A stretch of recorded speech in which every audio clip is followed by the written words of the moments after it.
그 임재하심이 우리의 심령에 있어 정말 하나님의 말씀을 받을 때 두렵고 떨리는 마음으로 하나님의 말씀을 품고 그 말씀이 살아 움직이며 열매 맺을 수 있도록 주여 이 시간에 성령의 능력으로 모든 심령들 만져 주시옵소서. 이 모든 말씀 우리 구주 예수님의 이름으로 기도드렸습니다. 아멘. 오늘 말씀의 제목은 주님을 향해서입니다. 그 이탈리아의 문인 작가 그 빠삐니라는 사람이요 이렇게 말을 합니다. 오늘날 세계의 문제는 인간의 문제이고 인간의 문제는 마음의 문제라고 선언하였습니다. 여러분 동의가 되십니까? 사람들은요 마음 때문에 울고 웃고 마음 때문에 화내고 슬퍼합니다. 이처럼 마음은 사람들의 삶 속에서 굉장히 중요한 것이라는 것이죠. 성경 말씀 잠언 여러분 잘 아시는 말씀이지만 4장 23절의 말씀이 있는데요, 우리 다 같이 한번 읽어보겠습니다. 모든 지킬 만한 것 중에 더욱 내 마음을 지키라. 생명의 근원이 이에서 남이니라. 아멘. 이처럼 생명의 근원이 나오는 그 부분, 마음이야말로 우리의 삶에 정말 중요한 것이며 그 마음을 지켜야 하는 것인 것을 다시 한번 깨닫게 됩니다. 그래서 오늘 함께 읽은 말씀, 예수님께서 이 왜 오병이어의 기적을 베푸셨는지 그 예수님의 마음과 예수님의 이유가 담겨 있는데 그것을 좀 상고해 보려고 합니다. 그리고 본문 그 마지막 부분에 5천 명을 먹이신 그 기적이 기록되어 있는데 많은 사람들은 이 말씀을 읽으며 예수님의 그 기적에 초점을 맞추게 됩니다. 이런 것이죠.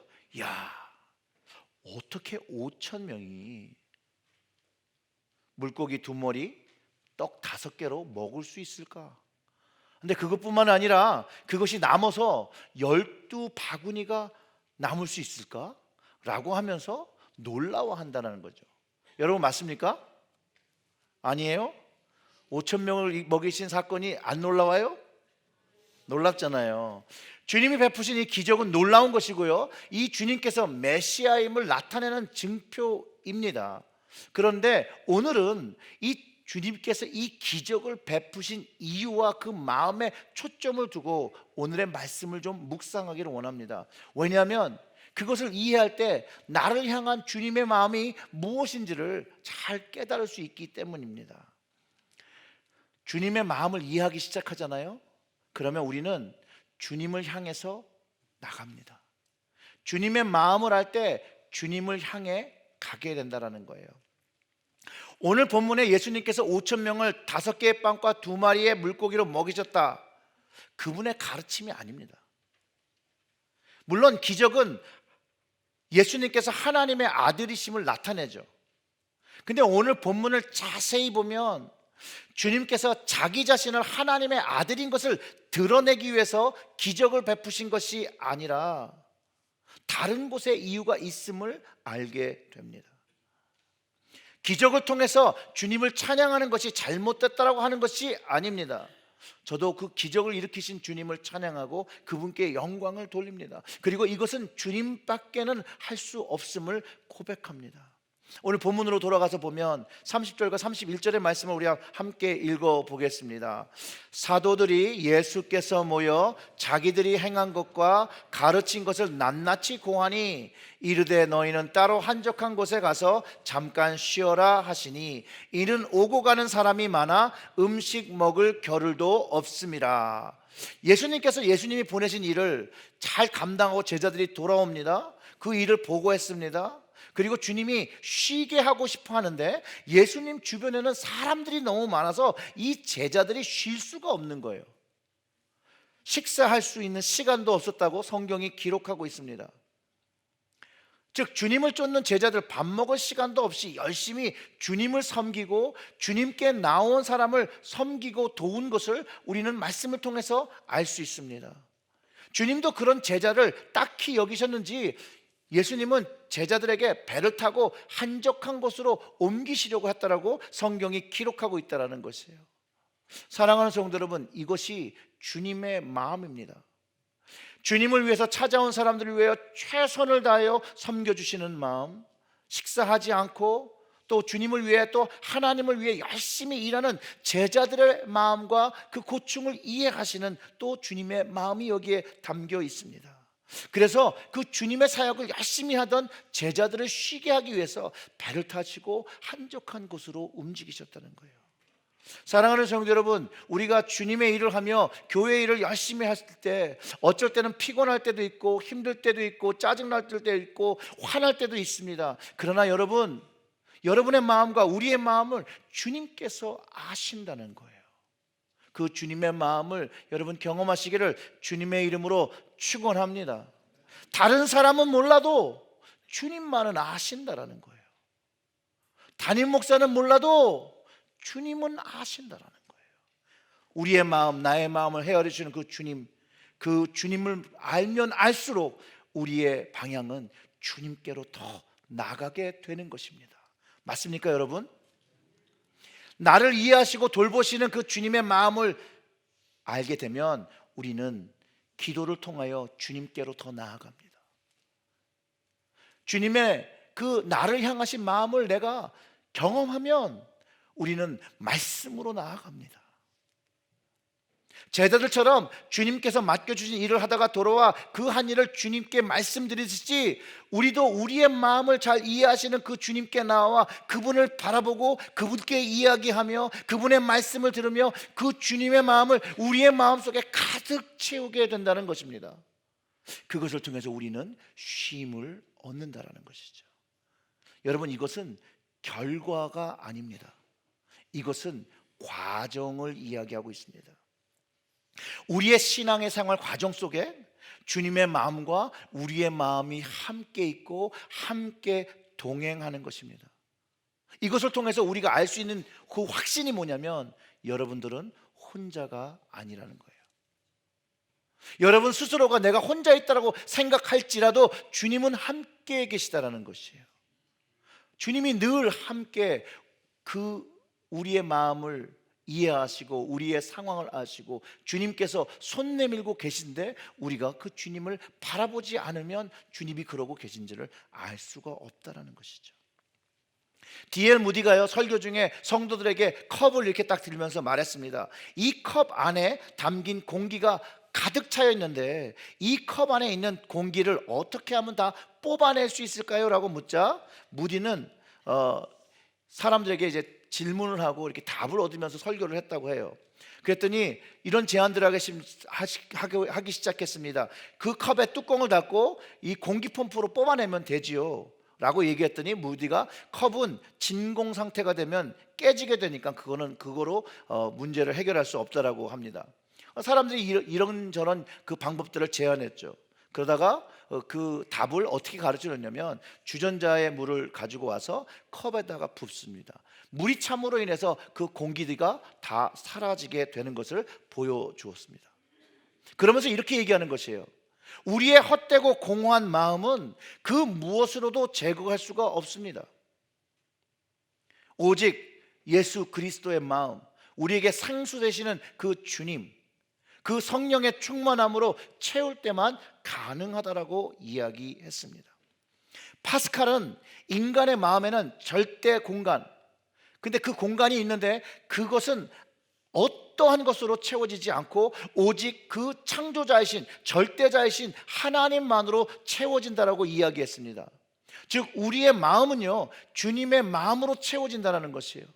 그 이야기를 다른 말로 하면 우리의 마음이 주님의 사랑과 은혜를 먹으며 자라며 오직 주님의 그 사랑, 그 은혜로 우리의 마음이 채워지게 된다는 거예요. 오직 주님의 마음으로 우리의 마음이 가득 찰 때에 우리는 밥 먹을 시간 없이 주님의 일을 감당하지만 그것이 기쁨이 되어지고 그것이 감사가 되어지고 그것이 주님을 향하여 나아가게 되는 근원을 만들어준다는 것이에요. 그리고 주님께 나갈 때 이것은 현재 진행형이라는 거예요. 지금 하고 있어야 되는 것이라는 것이죠. 현재 진행형의 삶의 태도가 주님을 향해서 나가게 한다라는 것이에요. 사랑하는 성도 여러분, 우리는 원인의 그 모티베이션에 아니면 그 결과에 리설트에 어떤 것에 우리의 삶을 맞추고 살아가고 있습니까? 현대의 삶은 우리가 결과 지향적인 삶을 선택하게 이끌어가고 있습니다. 그래서 동기와 원인 그리고 그 과정에 중요함을 두지 않고 결과만으로 우리를 판단하고 평가하는 사회 속에서 살고 있습니다. 맞습니까? 안 맞아요? 옛날에도 이 결과 지향적인 삶, 우리나라 옛말에 이런 말이 있어요. 뭐로 가든 어디로 가면 돼요? 서울만 가면 된다는 것이죠. 너무 잘 표현하고 있죠. 언젠가 한국 그 코미디언들이 이렇게 사회를 풍자했습니다. 1등만 기억하는 어떤 사회라고요? 더러운 사회. 그렇게 비꼬았다고 해요.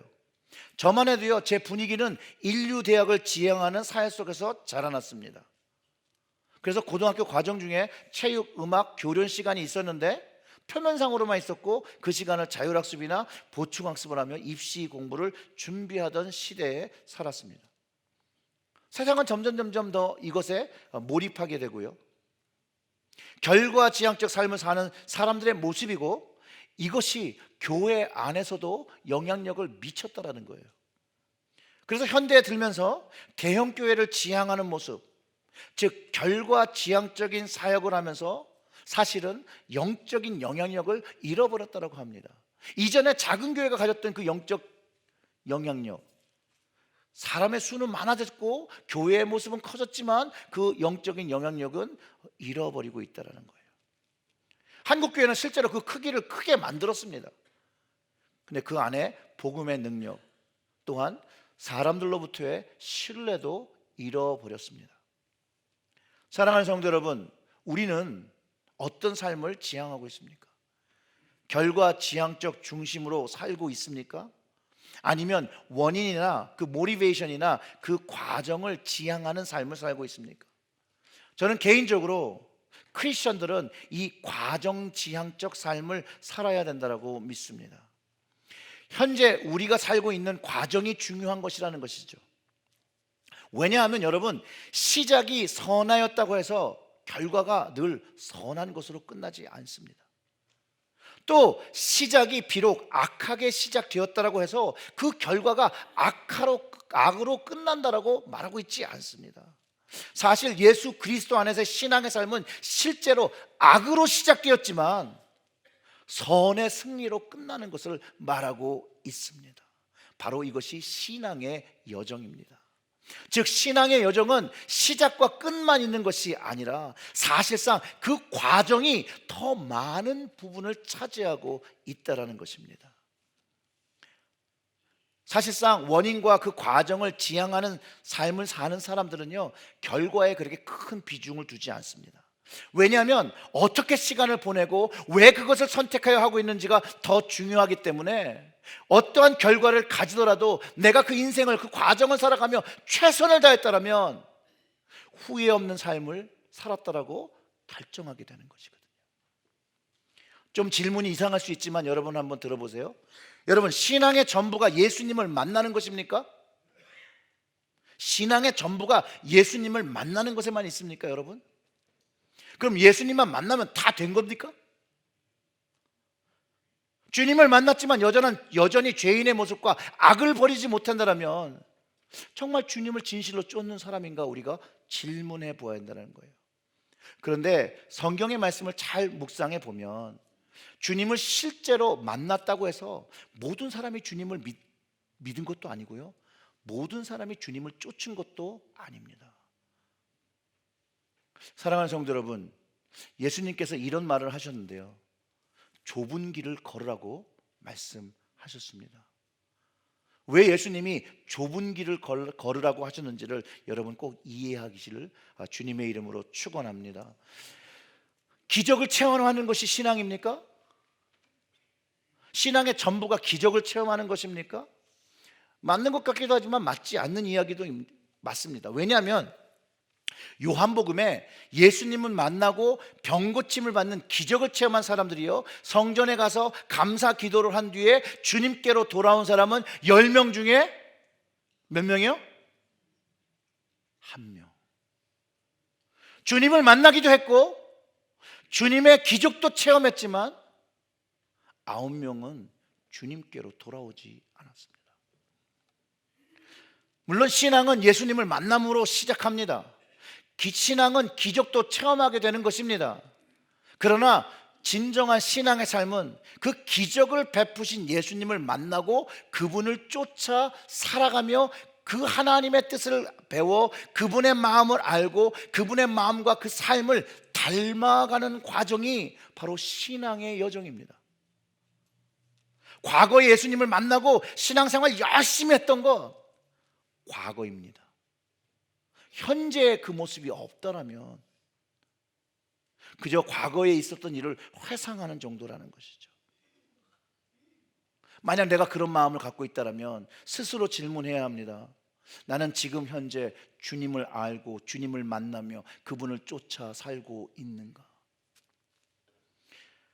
사랑하는 성도 여러분, 여러분들은 그 신앙의 여정 안에 있습니다. 그 진행형 안에 있습니다. 그래서 오늘 이 자리에 나오셔서 하나님께, 주님께 예배를 드리며 그 모습을 주님께 드리며 그 안에서 모습을 돌아보며 기도하며 회개하며 주님 안에서 임재를 경험하며 정결함을 얻기 위해 소원하여 이 자리에 계시다라는 것이에요.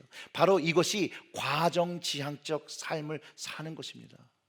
현재 진행형의 신앙의 삶이 우리로 하여금 주님께로 한 걸음 한 걸음 나아가게 한다는 것이죠. 멈춰서 있으면 안 된다는 것이에요. 그리고 이제 오늘 본문을 보면 제자들을 위해서 자리를 떠나신 주님께서 또 다른 광경을 목격하시게 됩니다. 32절의 말씀을 32절부터 34절의 말씀을 다 같이 읽어보겠습니다. 이에 배를 타고 따로 한적한 곳에 갈새 그들이 가는 것을 보고 많은 사람이 그들인 줄 안지라. 모든 고을로부터 도보로 그곳에 달려와 그들보다 먼저 갔더라. 예수께서 나오사 큰 무리를 보시고 그 목자 없는 양 같음으로 인하여 불쌍히 여기사 이에 여러 가지로 가르치시더라. 아멘. 이렇게 기록되어 있어요. 주님과 제자들이 떠나는 것을 본 사람들이요, 그 배를 보면서 주님을 쫓아가기 시작합니다. 예수님께 가시는 그 방향을 따라 걸어갑니다. 뛰어갑니다. 향해서 달려갑니다. 도대체 무엇이 이 사람들로 하여금 주님을 향하여 달리게 했을까요? 얼마나 빨리 뛰었냐면 배를 타고 가로질러 간 예수님보다 이 무리가 먼저 도착해 있었다는 거예요. 상상력을 한번 상상해 봅니다. 우리는 성경에서 갈릴리 바다, 워낙은 호수죠. 그런데 바다처럼 넓다고 해서 이 호수를 갈릴리 바다라고 불렀습니다. 그 당시에는 파워보트가 없으니까 뭐 노를 젓거나 돛을 이용해서 바람에 의지해서 갔겠죠. 그러니까 좀 천천히 갔을 수 있습니다. 아무튼 그 떠나감을 사람들이 볼 수 있다는 거예요. 그 방향, 뱃머리를 보면서 그 방향이 어디쯤 가고 있다는 것을 알고 있다는 거예요. 그래서 호수 어디 건너 지점을 향해서 간다고 예측하고 그 방향으로 이 무리가 움직이기 시작했다는 거예요. 그 주님 가시는 방향을 향해서 이들이 달립니다. 주님을 보기 위해서도 달리고 주님과 더 시간을 보내기 위해서 달리기도 하고요. 또 사람들이 많으니까 먼저 가서 주님 가까운 데서 보기 위해서 달립니다. 근데 이 모습이 저는 마치 엄마를 쫓아 달려가는 아이, 그 아이의 모습과 같다라는 거예요. 사람들만 예수님을 봤을까요? 배 위에 계신 예수님은 그 사람들이 움직이는 걸 못 봤을까요? 전체 무리가 있는 것을 못 봤을 수도 있지만 해변 주변을 돌아서 쫓아오는 사람들의 모습을 보지 않았을까요? 적어도 많은 무리가 움직였다고 하니 못 보실 수가 없는 것이죠. 그러게 34절에서 말씀하시는 것처럼 예수께서 나오사 큰 무리를 보시고 그 목자 없는 양 같음으로 인하여 불쌍히 여기사 이에 여러 가지로 가르치셨다는 거예요. 이 말씀은 마치 부모와 떨어지지 않으려고 하는 그 아이들의 모습과 같다라는 것이죠. 아이들이 갑자기 자기 부모가 옆에 있지 않음을 보고 갑자기 느끼면 어떻게 되죠? 엄마 아빠를 불며 눈물을 흘리면서 막 찾잖아요. 그런 심정으로 사람들이 예수님께 향해서 나아갔다라고 저는 믿습니다. 그 사람들의 마음을 안 주님이 그들을 불쌍히 여기셨다라는 거예요. 불쌍히 여기신 이 사람들에게, 제자들에게 날이 저물었으니 밥을 먹여야 한다고 얘기하신 것이죠. 너희가 먹을 것을 주라고 하신 것이죠. 그런데 제자들은 이 많은 사람들을 먹이려니까 어떻게 해요? 돈이 필요하다고 생각한 거죠. 최소한 200데나리온이 있어야 되는데 없다라고 하는 것이죠. 그래서 예수님이 이렇게 말씀하셨습니다. 38절부터 44절의 말씀을 제가 읽어드리면 이렇습니다. 이르시되 너희에게 떡 몇 개가 있는지 가서 보라 하시니 알아보고 이르되 떡은 5개 물고기 2마리가 있더이다 하거늘 제자들에게 명하사 그 모든 사람으로 때를 지어 푸른 잔디 위에 앉게 하시니 때로 100명씩 또는 50명씩 앉은지라. 예수께서 떡 5개와 물고기 2마리를 가지사 하늘을 우러러 축사하시고 떡을 떼어 제자들에게 주어 사람들에게 나누어 주게 하시고 또 물고기 2마리와 모든 사람에게 나누심에 다 배불리 먹고 남은 떡 조각과 물고기를 12바구니에 차게 거두었으며 떡을 먹은 남자는 5,000명이었더라 라고 기록하고 있다는 거예요. 예수님께서 불쌍하게 여기신 사람들을 먹이셨다는 거예요. 결론적으로 주님을 향해서 힘들게 달려오는 사람들을 먹이신 사건이 결국은 오병이어의 기적이라는 것이에요. 제가 왜 이렇게 확신하냐고요? 마가복음 8장에 똑같은 사건이 하나 나타납니다. 여기에는 4,000명을 먹이신 유사 사건이 있는데요, 이때도 주님께서 사람들을 먹이신 이유가 동일했습니다. 그 1절부터 5절을 제가 읽어드리면 이렇습니다. 그 무렵에 또 큰 무리가 있어 먹을 것이 없는지라 예수께서 제자들을 불러 이르시되 내가 무리를 불쌍히 여기노라. 그들이 나와 함께 있는지 이미 사흘이 지났으나 먹을 것이 없도다. 만일 내가 그들을 굶겨 집으로 보내면 길에서 기진하리라. 그 중에서는 멀리서 온 사람들도 있느니라.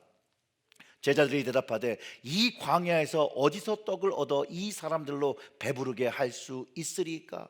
예수께서 물으시되 너희가 떡 몇 개나 있느냐 이르되 7이로소이다 하거늘. 그걸 기록하고 예수님이 4,000명을 이번에 먹이셨다는 거예요. 주님이 무리를 불쌍히 여기실 때 기적을 행하셨다는 거예요. 주님의 이 컴패션이, 불쌍히 여기심이 기적을 일으키는 이유와 이것이 주님의 마음이 담긴 사건이라는 것이에요. 그렇기 때문에 기적을 때때로 보여달라는 사람들이 있었습니다. 그때마다 주님은 거절하셨습니다. 그 마가복음 8장 11절과 12절은 이렇게 얘기합니다. 바리새인들이 나와서 예수를 힐난하며 그를 시험하여 하늘로부터 오는 표적을 구하거늘, 그 기적을 구했다라는 거죠. 예수께서 마음속으로 깊이 탄식하시며 이르시되 어찌 이 세대가 표적을 구하느냐? 내가 진실로 너희에게 이르노니 이 세대에게 표적을 주지 아니하리라. 이렇게 말씀하셨다는 거예요. 주님은요, 자기 스스로를 하나님의 아들인 것, 메시아인 것을 증명하기 위해서 기적을 베푸시지 않았다는 거예요. 사람을 불쌍히 여기실 때 예수님은 기적을 행하셨습니다. 주님의 마음이 환자를 불쌍히 여기시고, 주님의 마음이 귀신 들린 자들을 불쌍히 여기시고, 주님의 마음이 죽은 자를 잃고 슬퍼하는 가족을 불쌍히 여기시며 기적을 행하며 생명을 돌려주었고 치유함을 보여주셨다는 거예요.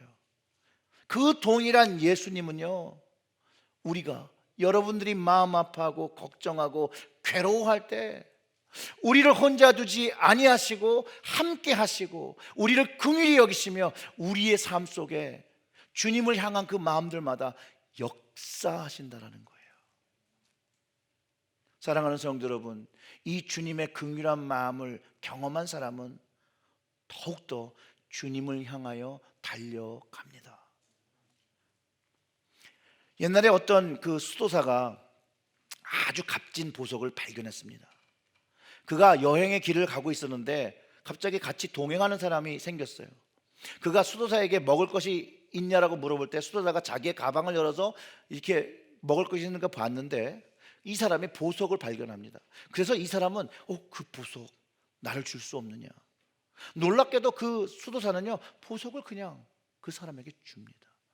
그러자 이 사람은 보석을 받자 새로 생긴 보석으로 해서 기뻐하면서 길을 재촉해서 가버리죠. 왜 그랬을까요? 맘 바뀔까 봐. 그리고선 며칠 뒤에 이 사람이 다시 돌아옵니다. 수도사에 돌아와서 보석을 다시 내놓아요. 그러면서 이렇게 이야기했다고 합니다. 나에게 이 보석을 그냥 줄 수 있는 당신의 더 귀한 보물을 주세요. 여러분, 이 수도사가 보물을 나누어 줄 수 있었던 이유가 무엇이라고 생각하십니까? 또 예수님이 5천 명을 먹이시고 또 4천 명을 먹이신 이유가 성경이 무엇이라고 하였습니까? 바로 불쌍히 여기는 마음이라고 저는 확신합니다. 그분의 긍휼하심으로 사람들이 소생되고 새롭게 되며 양육되어진다는 걸 저는 믿습니다. 긍휼한 마음은요 사람을 진정으로 사랑하는 마음입니다. 수도사가 보물을 이에게 줄 수 있었던 것도 그가 예수님으로부터 배운 그 마음, 긍휼히 여기는 마음이 그 사랑이 아니겠습니까? 이 사랑의 마음, 주님의 마음이 5천 명을 먹인 겁니다. 이 5천 명이 주님에게는 목자 없는 양과 같이 불쌍하다라고 말씀하셨어요. 그래서 주님은요 이들에게 또 우리에게 자신이 목자 되어주셨다는 거예요. 그리고 그 양을 먹이시듯이 먹였다는 것이에요. 사랑하는 성도 여러분, 이 예수님이 나의 목자시고 여러분의 목자시고 우리의 목자이시며 우리의 구원자이십니다. 요한복음 10장 14절의 말씀이 있습니다. 14절과 15절의 말씀 우리 함께 읽어볼까요? 나는 선한 목자라. 나는 내 양을 알고 양도 나를 아는 것이 아버지께서 나를 아시고 내가 아버지를 아는 것 같으니 나는 양을 위하여 목숨을 버리노라. 아멘. 사랑하는 성도 여러분, 목자를 알아본 양들은 목자를 향해 달려갑니다. 목자가 가시는 곳을 쫓아갑니다. 사랑하는 성도 여러분, 여러분들은 어디를 향해 가고 있습니까? 주님이 가신 그곳입니까? 주님이 가고 계신 그곳을 걸어가고 계십니까? 주님 가신 그곳에 우리가 힘들게 충성하며 달려가면 우리의 수고와 노고를 주님께서 아시고 우리에게 쉼을 주시며 먹이시는 주님을 경험하게 됩니다. 그러기 위해서 우리의 방향이 정확해야 된다는 거예요. 여러분, 주님을 향해서 정확하게 움직여야 된다는 거예요. 주님이 가신 방향은 한 방향이라는 것이에요. 그 방향에 우리의 방향이 정확히 맞을 때 된다는 거예요. 우리의 삶의 목적이 주님의 방향으로 세워져야 한다는 것이죠. 성도의 삶의 목적은 위를 향하여 있어야 합니다. 하늘의 위의 것을 잡으려고 온몸으로 앞으로 기울여 달려가는 것, 바로 주님 계신 곳으로 가는 것이죠. 하늘 위에 주님 계십니다. 우리에겐 그 선한 분, 오직 한 분이신 예수 그리스도밖에 없습니다. 예수 이외에 그 어떤 것도 우리의 목적과 방향이 되어서는 안 됩니다. 빌립보서 3장 14절에 이런 말씀이 있습니다. 우리 함께 읽겠습니다.